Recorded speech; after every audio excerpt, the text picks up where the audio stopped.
Magandang hapon po. Nandito po kami sa ilog. Ang ganda po ng ilog namin, no? Ayun si Papa. Pa, may huli na? Wala pa. Uy! Ayaw bumagsak dun, oh.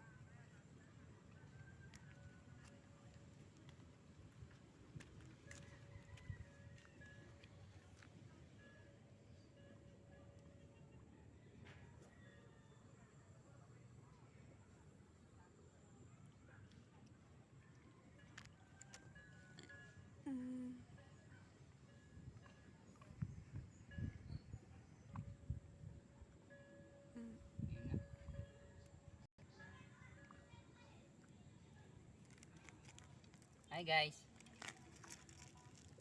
Namimilimit kami.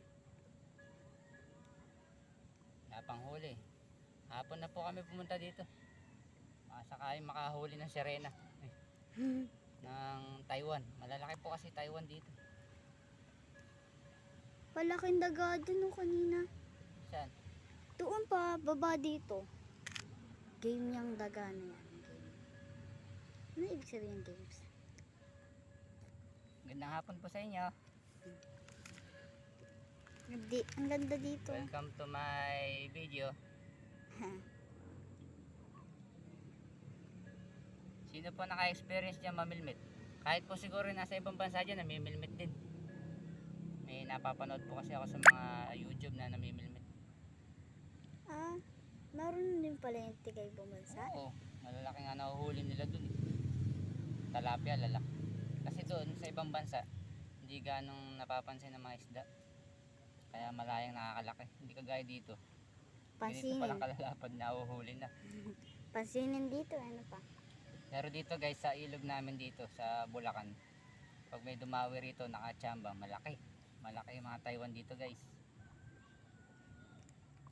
Shoutout nga po pala sa mga taga ibang bansa. Mga viewers po dyan. Hi po.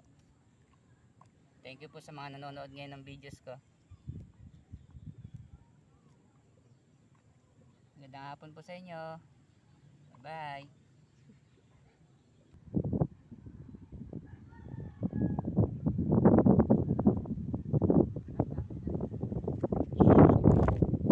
Tignan natin si Papa kung may huli na.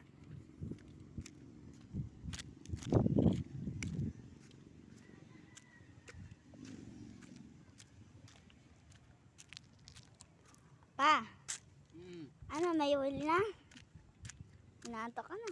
Wala pa nga eh. Guys, may papakita ako sa inyo. Ano kaya yun? Paano yun? Guys, sino familiar dito? Alam niyo po ba tawag dito? Ang tawag po kasi dito sa amin, tulya. Ang lalaki guys ng tulya rito pag nanguha ka dito sa ilog ng Bulacan. Para na siyang yung mga shell sa dagat. Ang lalaki guys, oh. May nakatira kaya yan? Oo naman, kinakain to. Kaya lang, ang lalim yan. Mahirap sisirin. Makalalim. Minute guys. Pa, doon tayo sa lilim. Sisilong muna kami. Bye bye. Mamaya na lang po. Next video na lang po guys. Mainit na. Bye bye. Silong muna kami.